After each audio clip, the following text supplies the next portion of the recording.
Hello, everybody. Good morning. Good morning. My day's half over. I was up at 6 o'clock taking Ernest the rabbit to the vet. Oh, so, Ernest. Yes, poor Ernest has got a Ernest. bladder infection. Anyway, this is a knitting podcast, knitting and crochet podcast. So you just got a little bit of a preview of the farm update. And it's episode 150. It's hard to believe. 150. That's some I feel kind like we of should have a celebration. I know, but we forgot. Okay. It's kind of like when my birthday comes around. I always forget. 2 days later, I go, oh, it was my birthday 2 days ago. I don't count them anymore. Oh, okay. Yeah. Anyway, it's June 21st. I think I didn't double check the calendar. Is that right? Is it June 21st? Yes, Okay. that is correct. Perfect. Yes. Okay. Pressure on me live? I don't know. June 21st, 2024. And this is the Fleece and Harmony Knitting and Crochet podcast, which is being recorded on a beautiful sunny day with a lovely summer breeze in our yarn shop, in our woolen mill, on our sheep farm in Belfast, Prince Edward Island. So if you're new here, welcome. You've already figured out that we're half crazy. And if you're a regular, you already know that too. So as usual, we'll start with a farm update, and then we'll talk about our projects. We've got quite an array of different projects this time. And we will do a quick shop update because we have a special yarn. And then we have the You Can Do It segment, which is Betsy and I trying to recreate sweaters that we want without a pattern. I'm getting to this part where I have to actually do something now. Oh. And we'll just do a quick reminder about the Fibre Festival, and we have a really special harmony part. It's really cute. Yeah, we don't usually have babies anymore on the farm, but we have babies now, which will see how I segued right to the first section of the farm update. I'm calling them the stinklets. Oh. So you may have remembered that we talked about Ernest the skunk. It turns out that Ernest is not Ernest, it's Ernestine. Because Ernestine had babies, and I first encountered them in the shed where the rabbit hutch is. And I just came bouncing into the shed, and I opened up the door, and I was like, oh, there was two little baby skunks about this big, eating something like a piece of hay or something that a Timothy had. And for a couple days now, when I've been in there combing rabbits, I have heard little rustling sounds, which I thought was just a mouse or something like that. And it turns out it was these guys, I think. So I thought there was two. So I came in, and they weren't. Skunks don't see very well, so unless you really come up to them or make sudden moves or whatever, they didn't even know it was like they didn't even know that I was there. So I got to watch them, and then they disappeared we have some pallets under a workbench, and they disappeared under there, and I didn't see anything else, and I didn't see the mother anywhere. So then I told Ken that we had little baby skunks. They really are cute. They're really, really cute. Anyway, so I told Ken so he's been keeping, I don't know why he doesn't have a problem with one eye, because when he's in the kitchen, he's keeping one eye out on out the patio door, because he's been dying to see them. And last night he yelled, they're out, and there's four of them. And they were rolling around in the grass, and they were traveling all around. The mother was nowhere to be found. So I don't know. They're out on their own. And they're about this big. I don't know what. Like a little kitten. Puffball. Puffball. And so Ken said that he was going to go and try to record them, video them. So he did. And wait till you see the video he got. Yeah, did you both see it? Yeah. So cute. So he got really up close and personal. So apparently they can't spray. They start to have their scent glands by 8 weeks, and then they don't really spray until they're about 3 months old. So I think we're in a safe. Well, my question for you is, will they leave home before they can spray, or are you potentially going to have 5 skunks that could spray you? Well, there's actually a 6th one because we see the male. I don't think he lives with them. Okay. I think because we see another skunk go down along the hedgerow almost Okay. every night, and he's moving away from where they are. So in one of our hedgerows, we have like a where we had put all the manure for. We clean the fields and stuff like that, and we use that to like this beautiful composted earth now. So they dig around in there because there's all kinds of juicy worms and stuff, I think. And so every evening, like just at dusk, we see a skunk coming from that direction that goes all across the whole farm, down along the sheep pasture into a hedgerow that's our neighbor's hedgerow. Okay. And then, but yet all these little babies are here. So for sure the female with the babies is in our shed. Yes. That's At the back probably of her the- den. Yeah. So I think the male just comes across the... I don't know much about skunks' lives or their love lives or their family situation, but I think pretty sure he's going home at night, or he's not coming from the shed. Yeah. Anyway, so Ken got out his phone and was taking video, and then he was laying on the ground, and you'll see what happened. I think it's really, really close. Anyway, so we'll show that in the harmony part. I have no idea what kind of music I'm going to put to that, but anyway. So they're all cute now, but I think we actually there's been a skunk living in the shed for years. Right. So and we only ever see one. Okay. So I think they grow up, and we just never, these ones seem to be pretty adventurous. I think she's got her hands full. I would say. Yes, they're rolling around, and then they're pretty brave. They went out of the shed. They were wandering around. One of them stayed out, like the other three went in, and then he was staying out by himself. And then he got we could see he realized that he was by himself, and then he got a little bit confused. But anyway, we'll see what happens. So I should say that there's going to be lots of breaks in this because both Betsy and Simone are, I would have to say, suffering from allergies right now because there's lots of pollen and everything is advanced. We've had some really, really summery weather so far. Yeah. And so all of the hay fever and stuff is full on. Alive and well. Alive and well. I love nature, but it's trying to kill me. And your neighborhood of dogs you keep visiting every Yes. morning. You make a new friend like every morning, I think. And you're allergic to dogs. Yeah. Yeah. So anyway, so if there's cuts and then it's a little bit disjointed, that's why, because we had to stop. The UPS guy is going to come. There might be more customers. That's like, anyway. So This is summer podcasting. Yeah, It is. exactly. Yeah. Exactly. So I think I've talked enough about the skunks, and but the heat is actually now, like, it's pretty unusual that I think we've not even had half the amount of rain that we normally have. It's very, very dry. Yes, and they've already got no burn rules out for people with open fires and stuff like campfires. And there's actually a peat bog that's burning in the western part of the island that they have contained. Yeah. Okay. So they have it contained, so it's not dangerous right now, but it's a bit crazy. So anyway, nice if you're visiting though, because the weather is really nice. But all the plants are all way ahead of what usually they say the full moon in June before you plant anything, but we're not even there yet. No. Yeah, stuff is just growing. Yeah, it's already bolting and stuff. So, And we joke about January, but that didn't really happen. No. Like the first couple of days of June were a little cool because we had a fire one day because it was raining and you know what I mean. But for the most part, it's actually a fire really in nice. our firewood stoves. Yes. Just talking Yes. about, yeah. Sorry. We needed to put the wood stove on one day. Yeah. Yeah.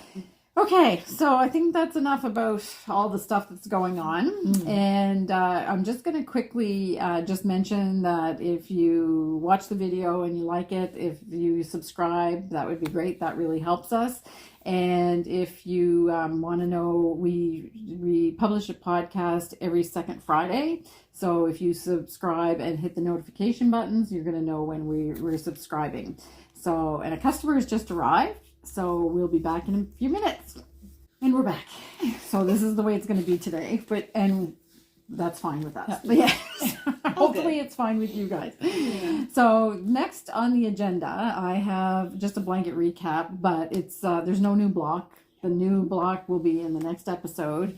And the only reason why I'm talking about this, so we have lupins are the block for June. So we've already gotten people on the group on Ravelry showing their lupins. But I just randomly joined this stranded knitting group on Facebook 2 nights ago because I'm trying to keep my feed in my my Fleece and Harmony Facebook page with actually knitting and crochet and crafts instead of all the garbage that keeps polluting it. Yes. So I'm spending half of my time on my social media time taking off pages and trying to find new ones so they get the idea that that's what I want to see. Yes. So I just randomly saw this stranded knitting group and I clicked on it 2 nights ago. So now it's coming up in my feed. And last night when I was checking at the end of the day, they were talking about the PEI, the Fleece and Harmony blanket in this group. Yay, That gave me that's chills. awesome. Yes. So That's really the exciting. post was this. You might just wait. Oh. The post was this. The person that posted has. I think she's done all of the blocks so far, and then she got to the lobster, and she actually used stars to say something about that lobster pattern. Because she said I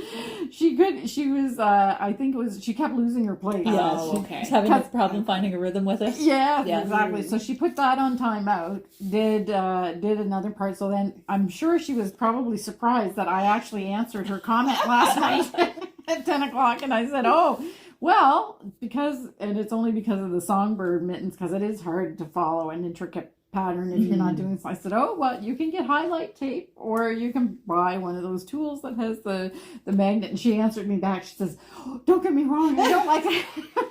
I'll go back to it, but it was just so I think I started thinking about those blocks because I think they're really good. They're not all beginner color work, so some of them are a little bit challenging, but I think it's a safe place to learn how to do and get your floats right and stuff like that. So and because it's in such like distinct pieces, right? I think that helps too, as opposed to a whole sweater that you really have to like you're going to keep going. This way I feel like you have finishing points. Every time you have a finishing point. Yes. So that yes, helps. that one's finished. Yes, that one's finished. Yes. Yeah. So anyway, I thought it was funny because I had just randomly joined this group, and then there it was, a post about the PEI blanket. So that's good. So welcome to the Stranded Knitting Club. Or if you have other, and she started the post saying, "I'm sure there are others on here that have are knitting this blanket." So it was, I was a little bit tickled that showed up there. So the next podcast will be the next block. So you've got time to finish up your lupins and your lobsters and whatever else you're working on. Yep. So this is the turning point. So we're halfway through. Yeah. And now Betsy and I are gonna turn everything on its head. Yeah. Exactly. Color-wise, nothing serious. Yeah. So now we're back to the next block. Will be back to A Night Without Stars and Take the Ferry, or November Sky. November Sky. Yeah, exactly. Yeah. So, okay. So now we're up to our projects. So we've been pretty busy. There's a lot to talk about, and once again, Simone's the only one wearing something that's actually hand knit. This time of year, I just don't have hand knits to wear. Yeah. And I have hand knits, but I only have one cotton sweater. Need to finish the Toon t-shirt, so I have something else that I can wear in the summer. But you have your Nutkin. Yes. Anchor's summer tee. Yes. And it's knit in the Summer Light DK. Yes. In Nutkin color. Nutkin. Yeah, because she has 2 different versions. She has a fingering weight version, and this is the DK weight version of the sweater. So you could actually use Summer Light 4-ply as well. So if you wanted to knit it in a lighter cotton, then the Summer Light 4-ply would be perfect. And I have to say, this is easy to knit. Okay. It's really easy to knit, and it's one of my favorite, like, warmer weather. Yeah. Hand knits. And it's by Petite Knits. I don't know if we said that. Yeah.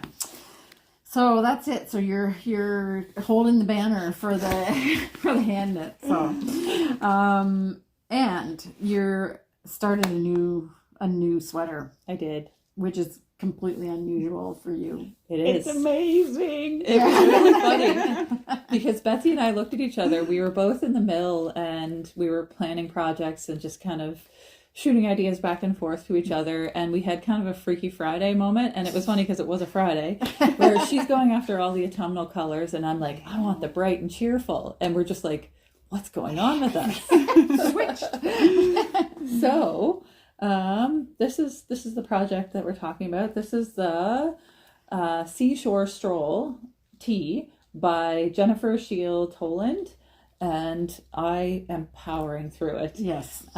It's knit in our point prim sock in the cherry slush colorway. Mm-hmm. And any longtime viewers will know that this is completely out of my wheelhouse color-wise. This is a Betsy color. Yeah, sure. definitely a Betsy color. Yeah, definitely. But I don't know what it is about this color. Every time I was working in the shop, it just kept yelling at me from the shelf that it wanted to be knit into something. Yeah. So I'm and clearly it did. Yeah. Because I started this a week ago. Yeah, it's gorgeous. And point print stock, and it's what size needle are you knitting it on? 3.25. Yeah, so that's fairly a good size for sock yarn. So the fabric is beautiful, but it goes a little bit faster than a pair of socks would go. And I'm really happy with the fit. So this is kind of like my back on track. My purse breaker sweater.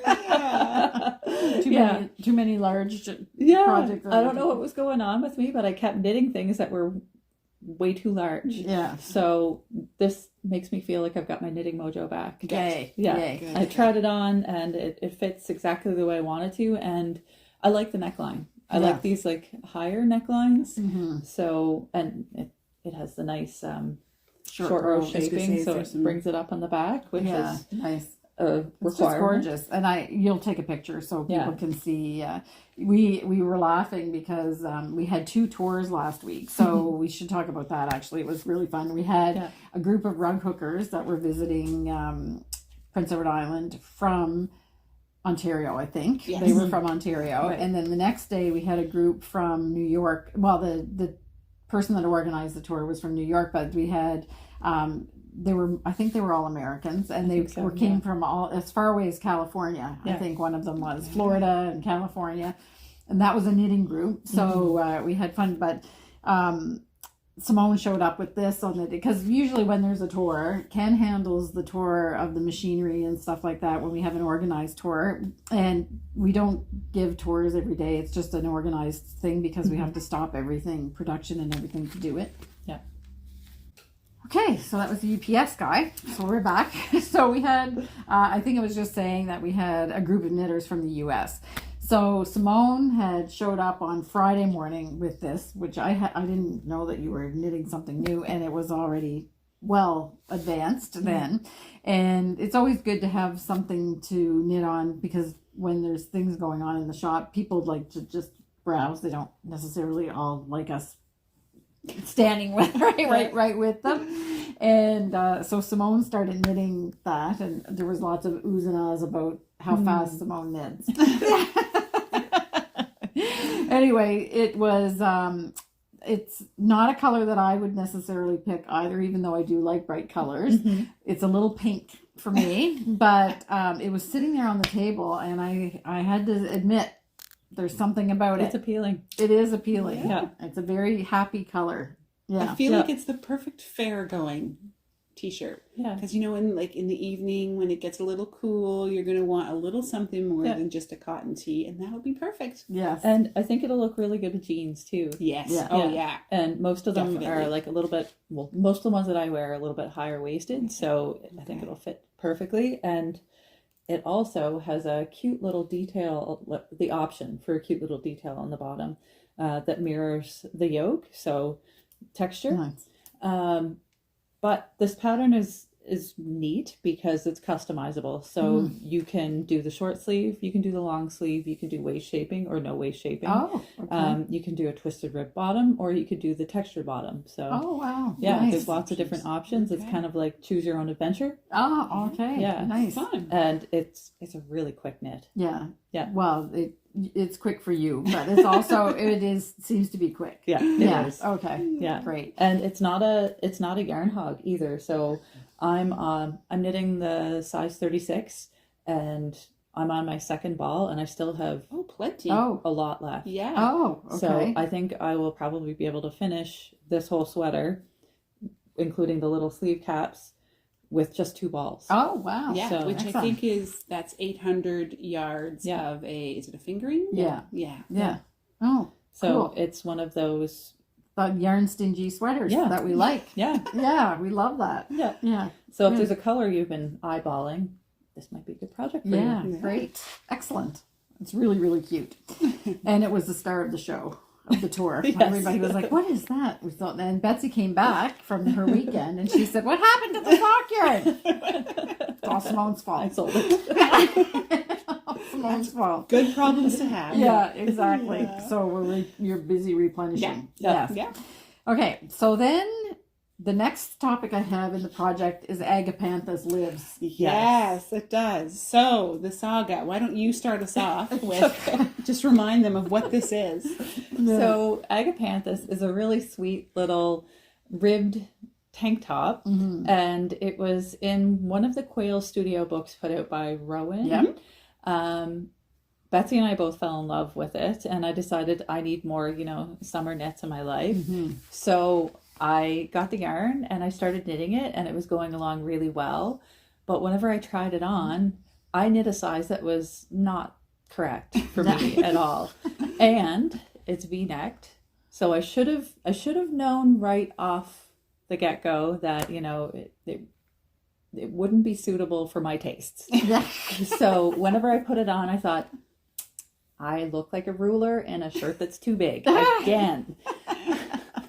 So Betsy tried it on, and it looked amazing on her. So I passed it on. So was it done? No, I was No, going to it say was she passed just it on unfinished. Okay. Yeah. So it still had. Actually, no. I think you had bound off the I bottom. did. Yeah. But I'm significantly taller than you, so I was like, I'm going to have to add a few inches because I have one pair of, I think they're called like sky high rise pants or something. Oh, okay. So it connected with those jeans, but I thought, okay, to be practical, I'll need to extend it a little bit. Yeah. So I thought, well, I'll just take the cast off out because it was knit top down, so no problem, and I'll just add a few inches. So first challenge that I ran into, Simone is a left-handed knitter. Yes. Which means she goes in the opposite direction Yes. than I do. I was like, no big deal. I'll just do a little reverse and then I'll go back around. So, Because, you're left-handed, but you but I knit knit right-handed. Yeah. Right. Yeah. So Because, I'm been forced to the live in a suspense is right-handed building. world. Yeah. Oh. I'm the only right-handed person that works here. Yeah, and all the equipment is right-handed. Oh. And we always get blamed for the little splicer coming undone because of our left-handedness. Okay, we'll calm the left-handed world down. Yeah. Anyway, so I thought no problem. So I did that. I added a few inches. Then I held the top up. And you get a little bit of a bias when you're knitting in the round. So Simone's was going slightly this way, all nicely. And all of a sudden mine went, and I was like, oh, that is wrong. A hard turn. That's not going to block out. No big deal. It's only a couple inches. Ripped it back. Then I figured out I can keep going in the same direction as Simone if I knit from the inside. So I'll just on your sweater here. So normally you would hold and you would knit like this on the outside. With it facing you. Yes. The right so side facing you. I reverse and now I can knit Simone's, but I'm knitting from the inside. With ribbing, that became a bit tricky because my ribbing is not equal on both sides. So I had to work on my tension and I got that figured out, no problem. Okay. Then I tried it on and I went, what was I thinking? This is a super cute top. I am not confident enough to wear it. The V-neck is quite... The V-neck wasn't even, it's just, it's made to make you very shapely. Yes. And I am quite hourglassy, but I'm not all that confident about my hourglass. Right. Yeah. So I had it on. I'm standing in the bathroom looking at it, humming and hawing, and my daughter walks past. Oh, Mom, what's that? Which is actually code for I want that. Yes. I don't know how often I've been asked, what's that? So I was like, oh, perfect. This will be great for her. Right. So we tried it on her, and she says to me, oh, I love it. It's perfect. It's just too long. Oh my goodness. Okay. And then she looks down. There's just, I can just see this little like line here, which I hadn't blocked it yet. So the line she saw was where Simone's knitting ended and mine began. Can you just take it back to there and that'll be perfect? So I ripped out my knitting, recast it off. So it's basically back to where it was when Simone handed it to me. And I just needed to finish the edging on the neck and the sleeves. You go back and finish the edging. Yeah. Right. So this do we have it here? I do. I did not. Good. I was not willing to wear it. Yeah. But here it is. And she wears her little high-waisted jeans. She's 14. It's super cute on her. I might have actually been going, what have I done? Maybe it's too cute. Oh. No, it's lovely on her. It'll, and she's got this gorgeous honey blonde hair. Yes. The color is perfect for her. Yeah. Nice. So she loves it. So it has found a good home. And we have a little picture here we'll put up as well that I took that we can throw in with her on, yes, wearing it. Yeah. She's looking a little shy because she doesn't love the camera, but the shirt is perfect. Oh, but it feels so nice. Yes. It's got beautiful drape. Like I said, it's made from hand knit cotton, I should say. Yes. Yeah. Oh yeah. The Rowan hand knit cotton, so it's thick. Yeah. And with the ribbing, it hugs the curves perfectly. Yeah. So for, the stage of life she's at, that's great. Yeah. So if you're curvy, it accentuates that. Yeah. If you're a ruler shape, it also accentuates that. It amplifies whatever. Yeah. But to be honest, Simone, when you were holding this up like this, showing it when you were knitting it, and then you went like that, I was like, it was when you can hold it on that side and I can hold it on this side, and it goes over two of us. Yeah. and although when she wears it, it's supposed to go. The ribbing shapes to you, so it actually does. I keep actually scrunching it in because I don't want it. We'll have to see how that hand knit cotton reacts. I've heard that it's good and it doesn't stretch out. Some cotton does. If it stretches out, it's too wide. It might. Yeah. I think that that's in the knitting. Like that's a vigorous rib, I would say. Yeah. Because if you think of it, it's probably like, because the purl part of the ribbing actually almost doesn't show. Yes. So if you actually pulled it out, it's probably almost twice the width that it would be. So and now that you've finished the edging, it's adorable. It really is, yeah. And the edging makes all the difference. Yeah. I did have to be quite careful. I did not follow the pattern, probably because I'm a tense knitter. Mm-hmm. So the first time I did the neck ribbing, it was actually, when I picked up the number of stitches, they said it was too few. Mm-hmm. So it actually had pulled things too tight, which then bunched some of this here. Yeah. So I ripped it out again, and I was like, I'm just going to ignore the stitch count they gave me, and I'm just going to pick up with what feels and looks proper. Yeah. So I just made sure that I kept checking that tension each time, because this does not have stretch to it. Yeah. So it worked out great, but I did have to be careful. And then I knew that for the sleeves as well. Mm-hmm. It's gorgeous. Yeah. It's really cute. And I because that yarn is thick, you have an impression of what it's going to feel like, but it's just this is so nice. Yeah. It makes a beautiful fabric. Yeah, I love it. So I guess I just need to figure out a project in hand knit cotton, because I'm still in love with hand knit cotton. What it has told me is I had no problem with the V. I need to start knitting V-necks, because that will solve all of because I'm constantly not liking shirts that touch my neck. Yeah. And I wear V-necks fairly regular, so I don't know why. I think the construction of a V-neck has scared me. It's one of those things where sometimes you go to knit something and you're like, oh, I don't think I can do that. That looks complicated. Oh my goodness, Betsy. I know. It's probably not. It's not.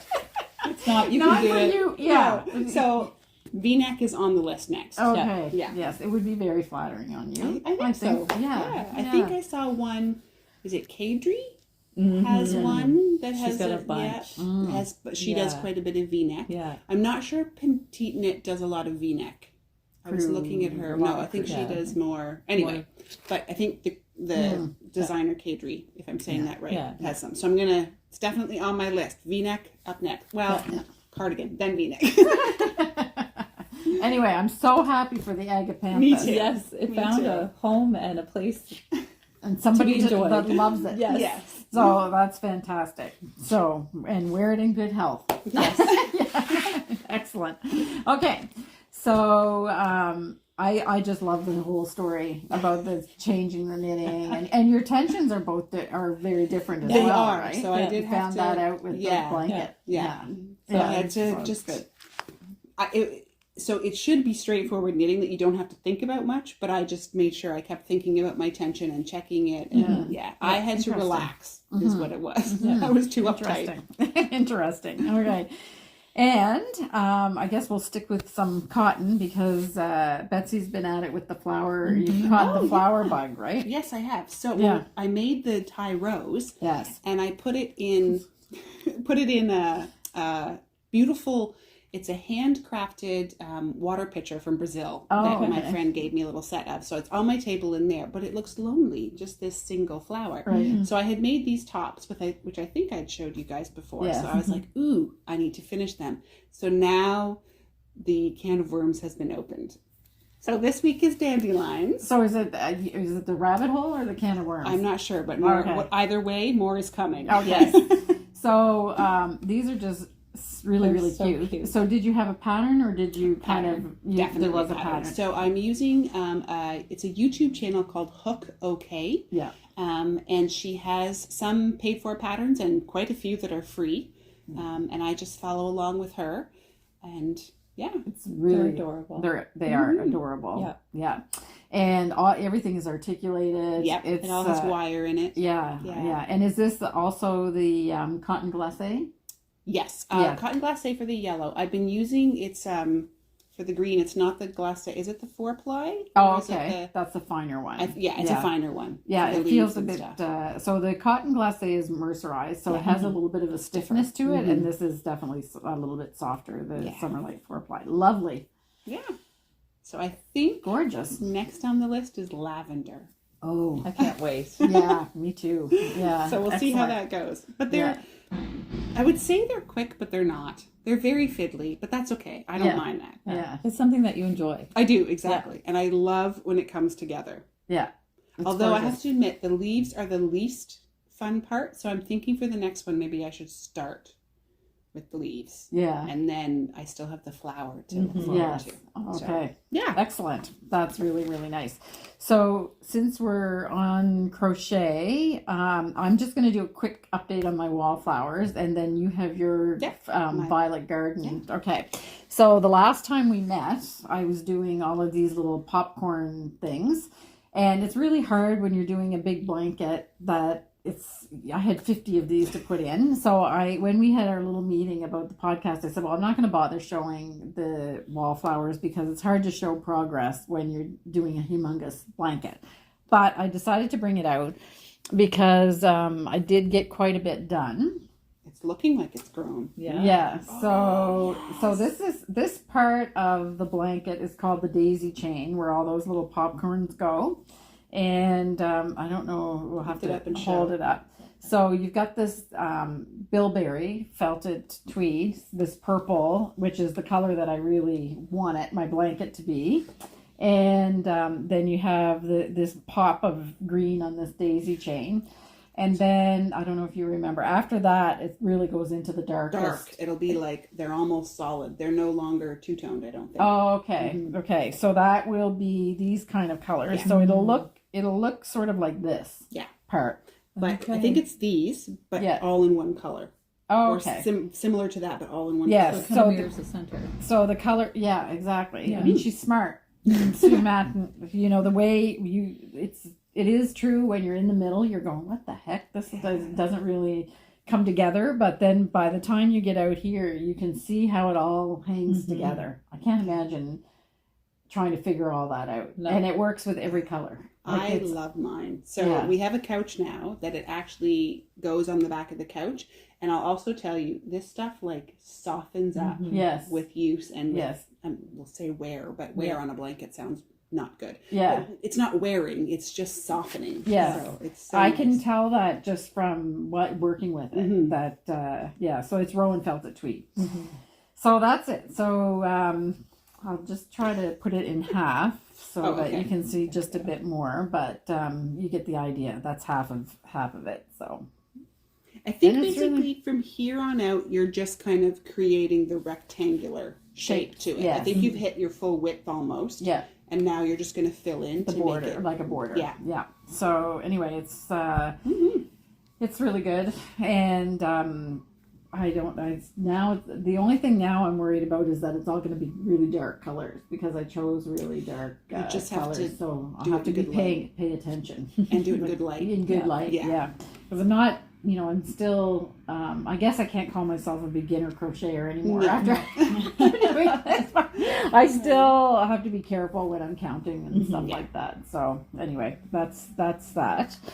And that's kind of like my morning practice. I get up early and I do a couple of those, and with my first 2 cups of coffee, and then I 2 cups she gets with it. Yes, Nice. exactly. It's a So 2-cup it's nice. coffee project. Yes, exactly.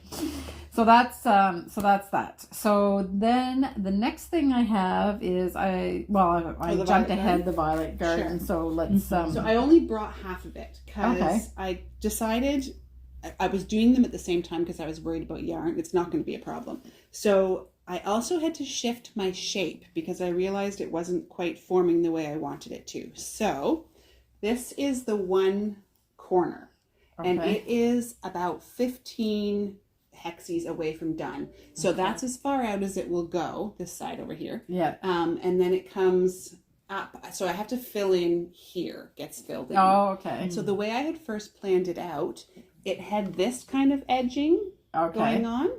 And I realized I wanted this smoother part. Oh, okay. So I just had to figure out. So what I've done is I printed out a page, all just hexagons. And I'm like mapping it out on there. Oh. So I just realized I had to tilt my line from being this way to more vertical almost. Anyway, if you had a page if you say so. if you had a page of hexagons, you'd understand. Yeah. So that's all I did. So this side is almost done, and then I think I'm going to complete the other one, and then I'll start creating my In the middle middle. section. Yeah, Okay. because I'm going to try and get a little bit creative in the middle and do I like can hardly wait for this middle. maybe some. I don't know. I hope it works out. I'm envisioning leaves, and I did try a 3D style flower, but it was too 3D. So like if you were to lean back on it, it would have been uncomfortable, lumpy, bumpy. So I might try something more along the style where Sue flower. does with like kind of just bubbles as opposed to full petals. Right. Kind of thing. Okay. Yeah. So Cool. it's coming along. Yeah. I'm enjoying it. It's got lots of ends. I have a feeling in the next 2 weeks I might not show up with much knitting or crochet progress, but hopefully all of my ends will be Yes, cleaned you up. have a lot of ends. A lot of ends going on. Oh. Oh, look at that. All Look the at ends that. sewn in. Are we end shaming here? Half of mine is smooth. Yeah, but you know why? It's because I actually Do it as you go. I do it as I go. I do everything except for, so I'm attaching the last round, I attach them. So somehow that last one, I don't know why. Yeah. I can't figure out how to put it in. I Anyway. can't, and I only do it as self-preservation because I Okay. wouldn't bear it to have to just sit down then and just do ends. I don't And mind. I actually like doing sewing, like the sewing part, like the Right. sewing of ends. I don't mind that, but to sit there after you've got your whole thing done and have to do them all, I couldn't do it. Yeah. See, I won't So- do the whole thing. I'll finish this half, and then so I do it in chunks. And Yeah. this week I did not bother to do any Yeah. end sewing in. Yeah. So it won't take me I'm that just long. teasing because I was laughing. I know. The truth is that I get this little click in my wrist. So after I crochet a while, so I probably got some kind of little thing there. It doesn't hurt or anything. So when it starts to click, I said, "Oh, maybe I'll sew a few ends in before I injure myself." Yeah. So Probably not a bad idea. yeah. So Yeah. and then that seems to be the perfect balance. So that's that. Okay. So this is a lot of crocheting. I know, we're doing awesome, aren't we? Yeah, we are. It's great. Okay, so now what's next? I'm just going to make sure we didn't miss anything. So now we are actually back on track, which is the English paper piecing. Yes. And you started a new colorway. Little piece. Yeah. So I'm using up some of the batiks that Joanne gave me. Oh, okay. Yeah. So what's the difference between like just a regular dyed motif and batiks? You use wax to create the print. Oh, okay. Yeah. So is that what they actually do? Yeah. Or is it just made to look like that? No, it's what they actually do. Oh, So okay. the stuff that has the color on It would have acts as had a a resist. wax color a covering, and then the wax would come off, and then they dye that. Yeah, They so melt it. it depends upon how, like, what effect they're going for. So this one looks like it was kind of a multicolored like this first, and then they put the wax on as a resist, Okay. and then dyed it black. Oh, And then they get okay. rid of- Black would have been the Yeah. second. Okay. Yeah. Yeah, so it's an interesting technique. Yeah. I've looked into it because I Okay. considered playing around with it. I may still do that down the road, It's but kind it's of not like how a you right make now the thing.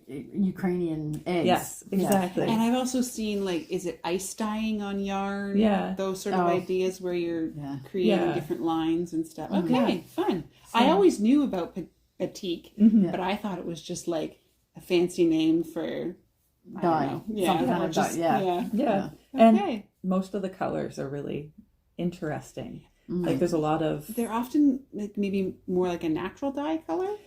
kind of, they can be really bright, but they tend to have like I'm not going to use the right word, but like modeling. So Yeah. it's subtle variations and things like that. Okay. Yeah, To me, it always it's not this, but it reminds me of tie dyeing.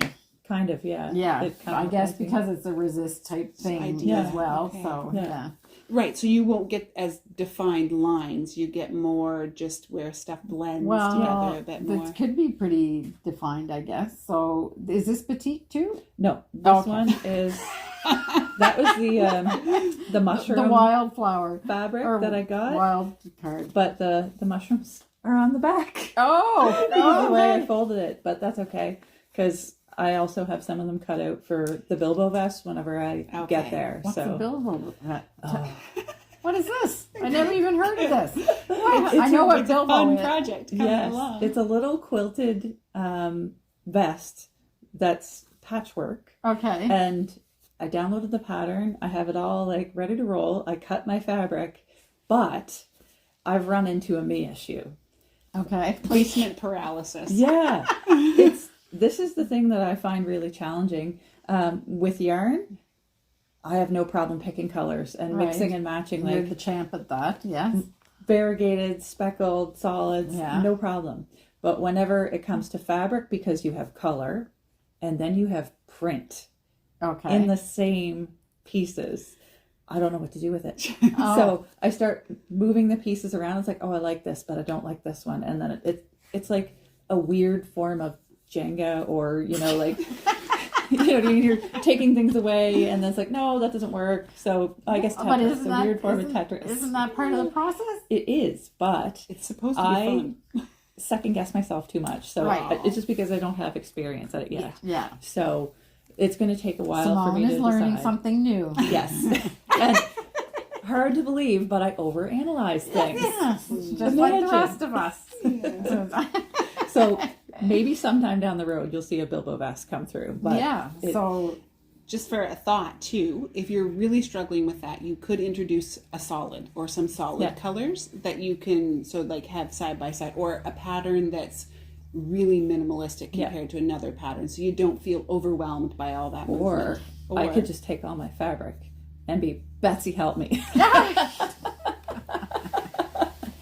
I'm smiling because I just can't actually picture taking a minimalist thing. view. Yeah, Oh. because I mean, I didn't know you through your learning process of all the things that you do, but I'm pretty sure that it was not Not compensating for it had to be right to at the end.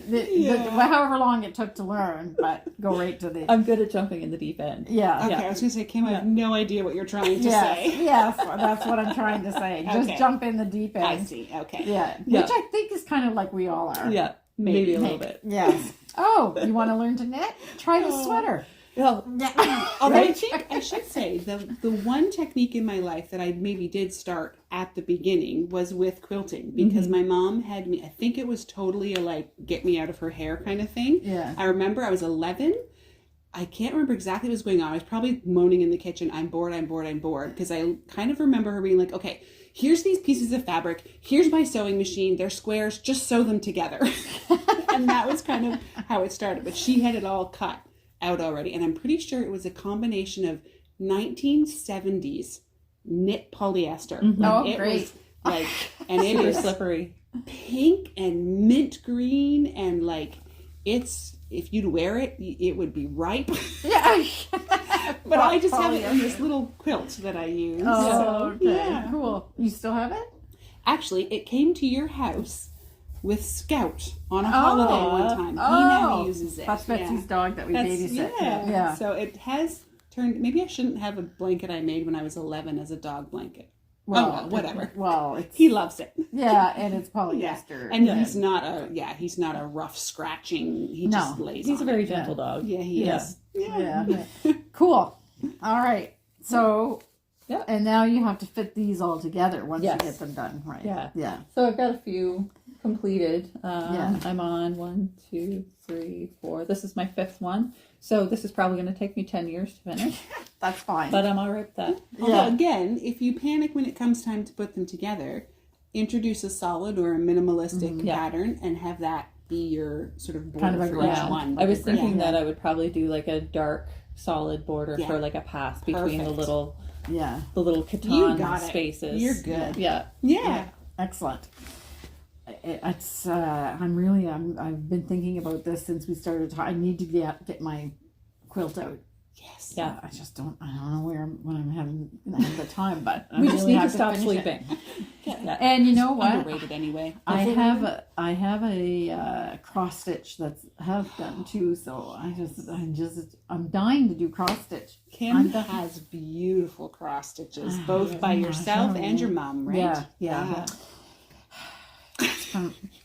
I told you, I think I already explained why it's not done. It's because I put it on the fabric the wrong way. So the edges, but I have learned how, because I've been watching, I know how to fix it, but I just have to dig out all that stuff. So there's a lot. I have a lot of stuff. It's okay, Kim. You're sounding stressed. I don't want to do it. You just want to, when you like to do handcrafts, you just want to do all of it. Yeah. Yeah. It's true. You do. Yeah, there's no time. Anyway, so, and speaking of that, we'll go to the next craft, which is hand spinning. Yes, and Simone has reminded me that we're coming up to the Tour de Fleece. Yep. Which was when I brought my spinning wheel out here. Sad to say, don't have too much done on it, but because now I'm doing popcorns when I'm out here at the end of the day. But you've made some good progress with your project. And when I was doing the agenda, I couldn't remember. Is it the traveler shawl that you want to do? Yes. Yes. Okay, I had that right. Ooh, look at that. I know. Yeah. I saw her pull them. Like, there's a few coming. Just you wait. So this is England Fibres, and it's 50% merino, 25% flax, and 25% Tessa silk, and it's in the meteor shower colorway. Okay. And it was a big braid, so it was 5.8 ounces. So we've seen this as you were spinning it, right? You saw Seen the the bobbin. eyes. Yeah. This is what it looks like when it's finished. It's gorgeous. I want a couch that looks like that. It's gorgeous. With like a bohemian rug on hardwood floor. Oh my goodness. Yeah. It's so beautiful. It is lovely. I'm really happy with how So beautiful. the colors turned out. Looks a little bit like a mermaid's tail. A little it bit. does. Yeah. It does. But It maybe does. even a little bit better. Yeah, it's really, I don't know. And People love their mermaid's tail. it's a neat texture. Yeah. Oh, I think love it. Yeah. It's almost got like a little crispy feel because of the flax in it. But I know that's going to soften up whenever I knit with it and then wear it. Yes. Yes. Yeah. It's gorgeous. Yeah. Okay. All right. And then what's next? It is going to be paired up with 2 other balls, but now, of course, I'm second guessing one of my colors. Okay. Oh, okay. So Let's let's see. see. Let's There's see. that color. This is really nice. So There's the green, Ooh, which yes, is okay, the one that I'm definitely. second guessing. Really? Yep. Oh no. And oh then no. The green is no. It's perfect. Well, how come I don't remember that? Did we see this one? we did. Yeah. I Yeah. remember. Wow, but I thought that they were, by the time, it seems to me that by the time they were all done, it seemed like they were more muted, but now they don't look muted anymore. No. Is it because of the plying? Yeah. Hmm. This is Because you perfect. get like the blue plied with the lime green, and it makes it really pop. And yeah, Can I ask, do you know what about this is making you second guess? these are more colorful. This has less color, and it's going to be mixed in a shawl with rose. So I'm thinking So I you might get a have to. row of green and a Mm. row of I think I don't know. So this green is in this one. It is. Yeah. So that I can see that. Yeah. And It's then there's not a lot in of this one. commonality between this one and this one. Yes. Yeah. I have an idea. She should knit a swatch. You're funny. That's a good idea. Did I just see a sparkle? It's There's very some- possible. You did? Yeah. There it A is. little bit of Angelina Fibre. Oh, Yeah. Is love it actually part of it? No. Or- Oh. No. No, it No. was because I was making bats on my drum carder, and I put Angelina in it, and Looked nice. it goes everywhere. Yeah, it looked nice in there too. Yeah. Okay, beautiful. I can hardly wait to see this. Yeah, it's going to be a fun project. It's Hmm. And it's been a while in gorgeous. the making. Yeah, well, it's a lot of yarn. Yeah, it is. Yeah, so is this enough to do the thing? Yeah. The traveler It shawl? is. They're both like, no, all 3 of them are close to 6 ounces. So that's 18 ounces of okay. fiber. That's a lot. Yeah. So yeah, that was Lovely. a lot of spinning. And I want to say, is the I'm trying to picture the traveler shawl. I'll just have to It's pull just it up ribs. and look at it. Yeah, Yeah. it's a rib. It's not one of her like super massive ones, right? I don't No, think so. I don't Yeah. think so. And I think I can probably fudge it a little bit so that it will work. It's a shifty one too, right? Sort of. Yeah, They- she started the Well, whole like we'll show a traveler picture. thing because she's Yeah. got the traveler hat, the traveler Yeah. sweater, the traveler cowl, and the traveler shawl. So Yeah. yeah, it's like garter ridges Okay. Yeah. kind of deal. Yeah. Is that really okay? Yeah. So it doesn't look like that when Or you it's look like- at it. Ridges of reverse stockingette. Yeah. Yeah. Oh, okay, cool. Because it has a color shifting kind of. And I Maybe think I'm thinking of the wrong one. We'll show a picture of it. the one might that not, you're yeah. the color shifting I think has more to do with the fractal hand spun. Yes. Yeah. In the traveler shawl. In the traveler Yes. shawl. Okay. Yeah. Right. That's what I think it's. I was because her other the other one I was thinking of is she does one called tessellation too, right? A sweater, and that apparently is a good challenge if you want to knit that one. I haven't knit it, but Yeah. it's and it kind of it seems to me that you can kind of see a progression of how she got to the tessellation would be at the end, I would think. Yeah. And then you had because you had the night shift. Yeah. It all started with that, right? Yeah. No, the fade. The fade. fade. Right. Okay. Find your fade. Find Yeah. the fade, and Yeah. then the night shift, Yeah. then the traveler. That's just my impression of it, how Yeah. I saw them, but Yeah. yeah. And they're Even fun. though the techniques are all different. Yeah. Yeah. And they're fun because they all work really well with regular yarn or hand spun yarn. Right. Yeah. Yeah. Yeah. Interesting. Cool. Yeah. So we can hardly wait. And are you going to start that? I soon, or- probably have to finish some of my other projects. I love it, Kim. Could you get on that? I can hardly see wait it. to see it. I can hardly wait to see it. So because you still have the Dustlin shawl that you're working Yes. on, which that got dumped for the seashore. Sweater. Yeah. I've been doing a lot of Seashore like Stroll. have to knits. So the Yeah. Seashore Stroll tee was a very guilty, I'm just going to knit what I want to Yeah, project. well, perfect. Wait, So you should be doing Isn't that. that what we always only knit when I Yeah. want to? Yeah. No. No, because Oh. sometimes I'm like, I have my projects that need to get done because, I'm making them for Okay. somebody else or, I Oh. have, something that I need to get out of my system, like the hummingbird cowl. Okay. Oh, You know what I mean? It's like I get this idea Yeah. and I have to get it done right away because Yeah. if I don't get it done, it's gonna get pushed to the back burner Yeah. and then I'll forget all about it. And the So, hummingbird cowl is now beating the bees. it is. What is it? Sweet as honey. Yes. Yes. Yeah. So I like to play this game. I'm gonna pull it up and show it, 'cause Yeah, it's right exactly. here. Yeah.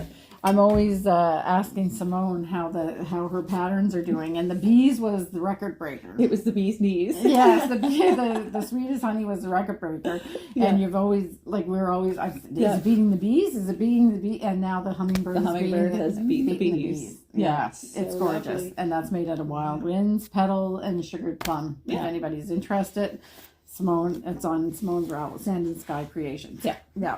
So. All right, so that's we traveled a lot. We did. We were all over the place. So now we have a shop update. We only have one thing on the shop update, but it's a good one. We've done a batch of grizzly. So if you haven't experienced our grizzly yarn before, grizzly is the yarn that we make from all of the mill ends of the different things that we've been processing, and we always save it up. And then we mix it all together, and we make a yarn called Garfield Grizzly. Now that was the delivery. So and okay, so grizzly, we made a batch of grizzly, and we have quite a big batch of it because we've been saving the fiber for quite a long time, and this one literally has everything we make in it. It's exceptional. It has Iona bunny. It has cashmere. Yeah, It has sock. It has lace. yeah, Corriedale. yeah, Rambouillet. yeah. Wheatley River. All the good stuff. The whole kitchen sink. Yep. Yeah. And it turned out beautifully. It did. Yes. Yeah. So we had to decide what colors we're going to make. It's always a challenge because we love them all. Yes. And I think we've got 2.5 batches, right? Yeah. Yeah. So we do have quite a lot of it. So I'm not going to say that if you want some, you should go order it. But we do have more of this yarn than we usually have. Yeah. So we're hoping that I keep getting notes from people from Australia that say the timing is never right, so this might be your chance. Yeah. Okay, so Betsy, what colors are we going to do? Right, so we are going to go with Dawning, which has a combination of kind of just all the greats, I think. They're my favorites. Pinks, autumn birch, a little bit of periwinkle, some purple. Yeah, it's so gorgeous. That's a good one. So then... I know. I'm just going Goes with her wallflower. Yes, actually similar. Okay. And then, of course, we're going to give some solids as well. So we've got periwinkle. Yeah. So you We've can got see how that works. Seagull, that beautiful neutral. Yeah. And then we're going to add some clover in this time, Right. which leads to very complimentary with First Light. Yes. So there's... Okay. ran out. There you go. Yeah. Yeah. And then finally to round it off, some quartz. Yes. Which we haven't had in a little while. No, so I'm just and- happy to bring it up again. The Dawning and the first light both have Yeah. quartz in them. So if you wanted a solid to go with them. So I think probably my recommendation would be you could put the Dawning and the First Light together, but I'd probably choose one or the other. So the difference, just to take note, is the First Light has the green, the Dawning does not. So that's the major difference between the two. But both will go just fine. Whoops, with either set there. Yeah. Nice. Yeah. Really nice. Whoops. I'm pulling out my strings. Messing up my Betsy's- skeins. Oh my gosh. Betsy. Yeah. Which, by the way, when we were talking about the left-handed thing, the only implement that's in the shop, which is This would come up. is the tool that Betsy uses to do the skeins, and she probably is secretly laughing every time I go back and do skeins.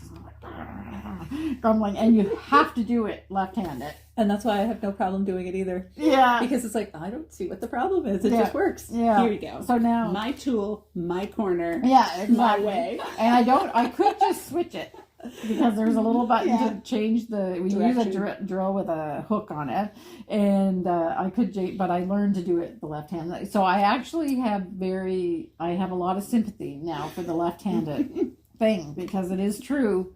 It's not necessarily that easy to Not always, no. Yeah, because the skeins just don't look right if I try to use it with my right hand. I have to use it with my left hand to kind of get skeins to get it to match almost the as other beautiful. skeins. Yeah, but I don't know. It's really, these are beautiful skeins, Betsy. They are. Thank you. Yeah.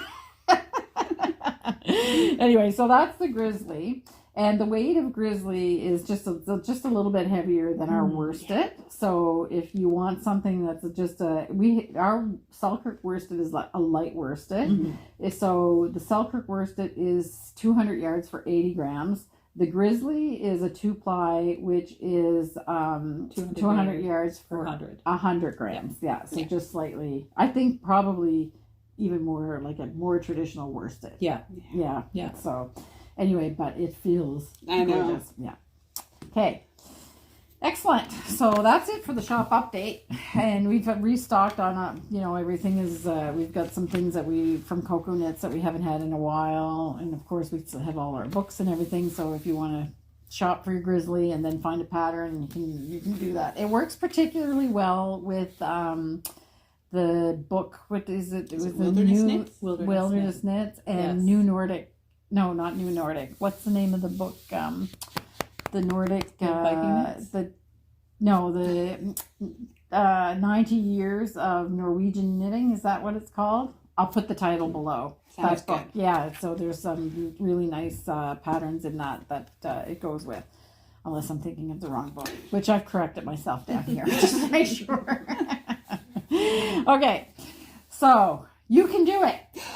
Our sweaters, Betsy. Yes. How's yours going? I'm going to have a sweater.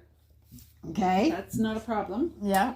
So I have the sleeves in the front done. Okay. I'm on the back. It really curls in, so it gets tricky to show. I should say this is the section where Betsy and I are going out on our own, making sweaters that we want to make, that we've seen, that we like, but we don't have a pattern for So them. we have self-drafted, I Yes. believe is the term. Oh, self-drafted. gosh, that sounds official. Yes, okay. This is my self-drafted pattern. Yes. So this is the back. I'm just finishing up the decreases. Ooh, it really is.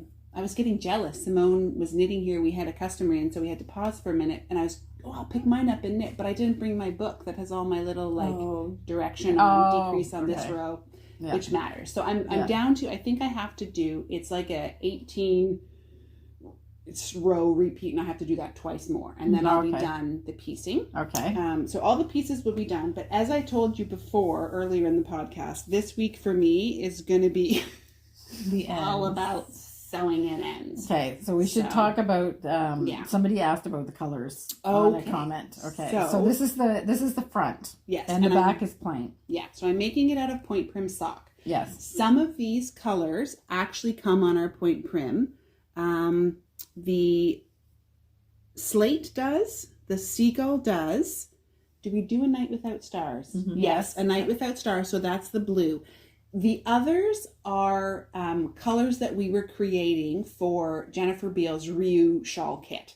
And I was testing along the way, and some of them weren't quite right for the shawl kit, but it gave us ideas. So we don't have all these colors on our point prim sock. Yeah.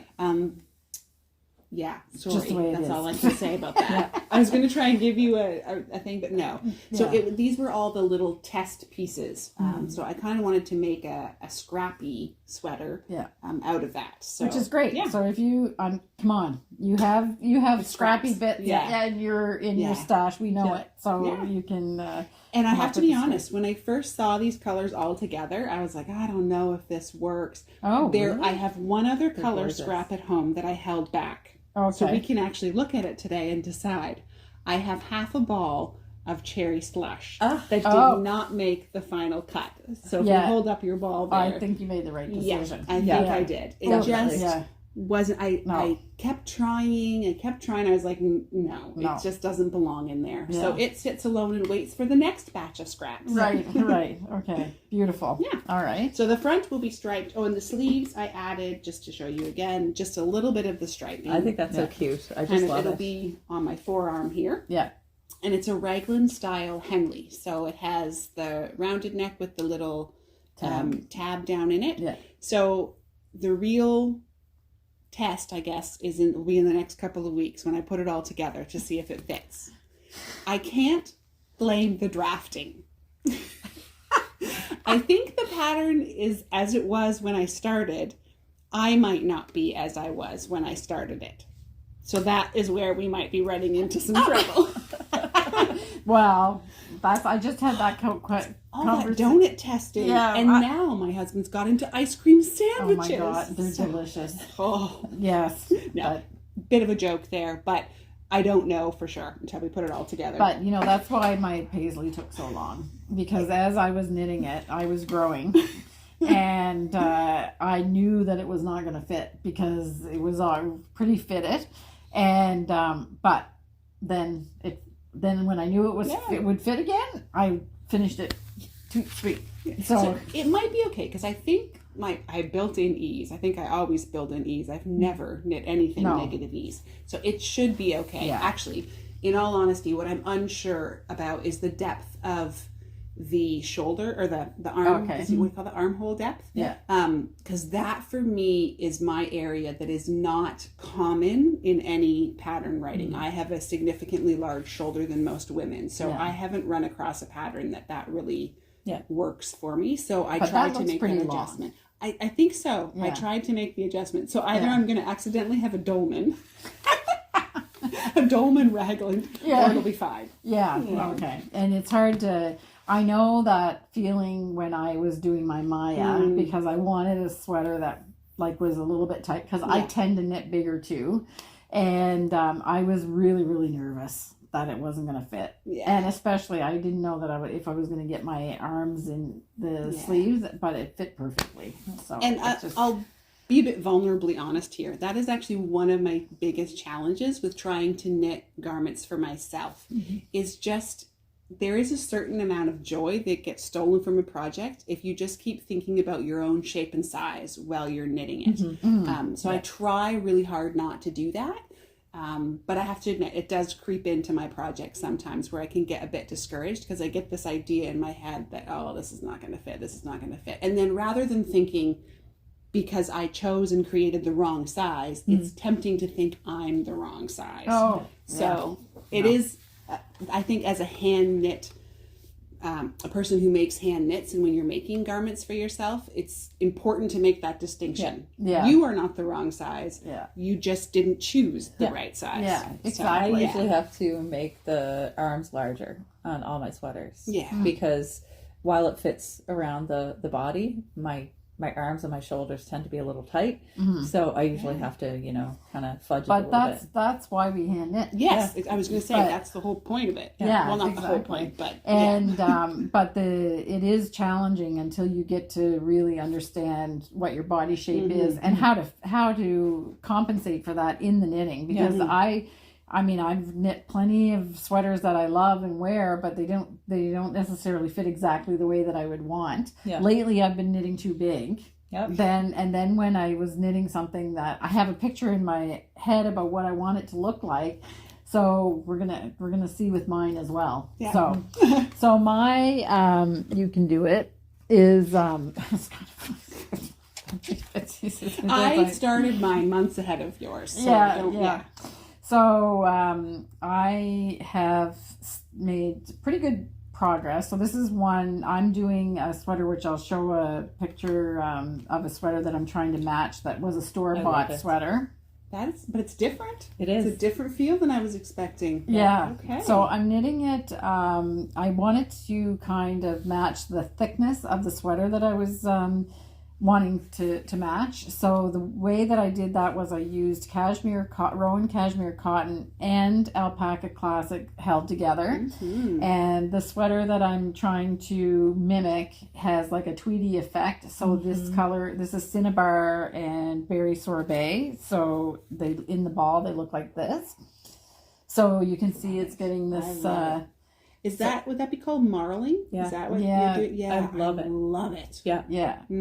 So, and when you felt it, what did you think was different about it? I wasn't expecting, structure. It's quite structured. Yes. Is that a good word to put for it? I think my tension's a little tight.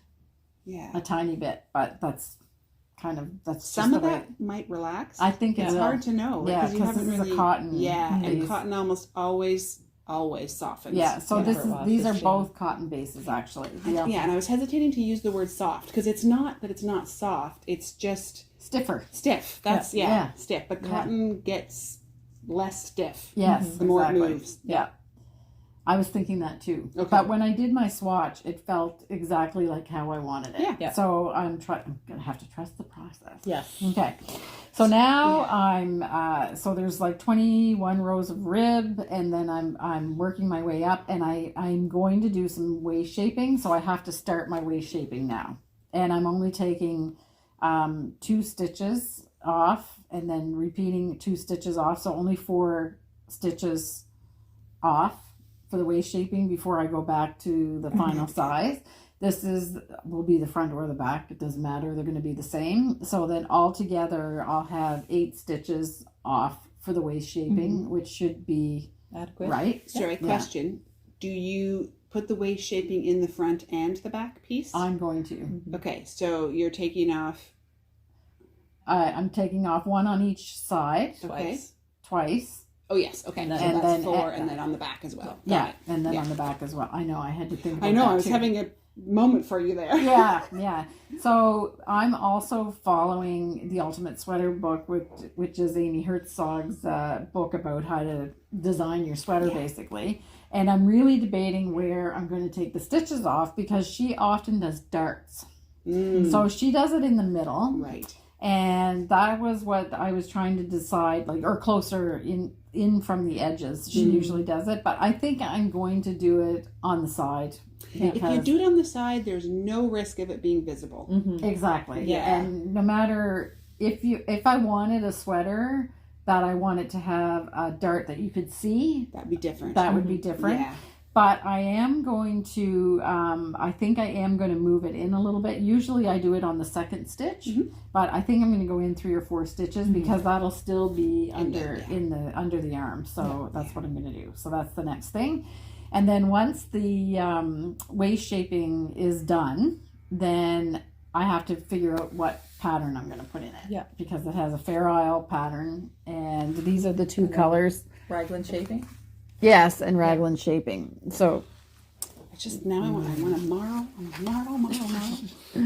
okay, so I'm using cream and a softer pink to do the color work. Yeah, it's going to be gorgeous. Yeah. Do you know yet what sort of like stitch count your motif needs to be, or can you Yeah. give a few different options? It's 120 stitches, so it has to be divisible by 6 or 3. Right. So I have to. I picked out something tentatively. Okay. So Yeah. we'll see. Okay. From the How it goes. Selbu pattern. Yeah, exactly. Yes. From, So Nice. that will be on the next episode. You'll have to stay tuned. So that's that. So But you'll be starting the color work already? no, I have to do the waist shaping. Oh, right, And then right. the color Okay. work. But I'll have to know in advance because if I do have to make some kind of stitch adjustments, then I'll have to do that before I start the raglan, the shaping. Yes. But yes. So that's that. So they're just so far there's no mistakes. Not that matters, but I'm actually I was like, okay, so now I'm gonna start the waist shaping. I think I'm gonna go work on my wallflowers. It's funny, as fairly, I mean, you are definitely a competent knitter. You've been at this for a while, and I'm a few years in. I've done enough that I'm a fairly confident knitter. It does kind of shake your confidence when you no longer have it laid out, and I you know. can't be like, oh, blame it on the pattern. Yeah, and then I was like, oh, I forgot my book that I have all the things written in. I better go get. I think I'll do the wallflowers. And then, but it is sort of like it's something new. It's procrasticrafting. Yes. I do procrasticrafting all the time. Yes, Usually when I have to clean the bathroom. Yeah, right. I even cleaned the bathroom. Oh, wow. That's gone beyond, and that's desperation crafting. Yeah, exactly. Okay. So I think that's about it for this episode. We're just going to talk for a second about the Fibre Festival. Every time I use this opportunity to invite you all to join us on October 3rd to the 5th in 2024 to the PEI Fibre Festival, and I try to highlight one of the things that are happening. So right now, support spindling is like a huge, everybody's doing it. And I mean, the influence that Andrea Mowry has on, there's actually, I think it's a worldwide shortage of support spindles anyway, because she's doing support spindles and spinning. What is it? How would you call it? Support spinning? Yeah, sure. Support spinning. I don't know. Anyway, so there's actually a shortage of support spindles, but we have a class, a workshop at the Fibre Festival on support spindling. We do recommend that you do have a little bit of knowledge of drop spindling, because you just at least know how to feel for hand spinning. But if you want to know some more ins and outs of support spindling and you want to get on the bandwagon, then you might want to look at the workshop. Lorna Ash is, she's doing 2 workshops. She's doing the support spindling and she's next doing steps in support, or next steps in drop spin. Drop spin, yes. Yep. So Simone's class is sold out. Yep. Yeah. So that is beginner drop spindling. Yeah. Lorna has 2 classes. One is the next step in drop spindling or spinning, and drop spindle spinning. How about that? There we go. That's okay. Yeah. And then Lorna is also teaching support spindle spinning. Yeah. And so if you have knowledge of hand spinning with a spindle, then you're fine to go for the support spindle spinning as well. And once you get onto the knack of the support spindle, I find it even more relaxing than drop spindling, because it's just sitting there on your lap. Oh, okay. And yeah, it's very like relaxing. Yeah. Yes. And did you, for your skeins, were you using support spindle or not for these Oh no, ones. you were spinning on your wheel. Yeah. Yeah. Okay. So much spinning. Oh, I just had the first twinge of maybe I should learn this. Yeah. We'll get you It is spinning. something. Yeah. It is Although I something. have to admit, I am very much attracted to your wheels. When I Yeah, see you ladies yeah. doing that just Yeah. looks so romantic. Yeah. I learned first to drop spindle because the person that was going to teach me spinning told me that I should get a feel for how the fiber feels and stuff like that. And I was tempted to do that, but then I got a wheel. I like a wheel, but what you learn from doing the spindle does help you too. Okay. I like it all. So the producer is saying time out, but we're not going to do that because we have a customer that's coming. I'm going to wrap this up really quickly and wish you all a happy 2 weeks crafting. Stay tuned for the harmony part, because you're going to want to see those 4, so cute. yes, these 4 little stinklets, as I'm calling them, as in the harmony part. And we hope you have a great 2 weeks, and we'll see you back here. Oh God, it'll be July. Yeah. Holy smokes! And we'll have a new blanket block on the next podcast. So wonderful 2 weeks, and keep watching for the harmony part to see our little babies. Bye.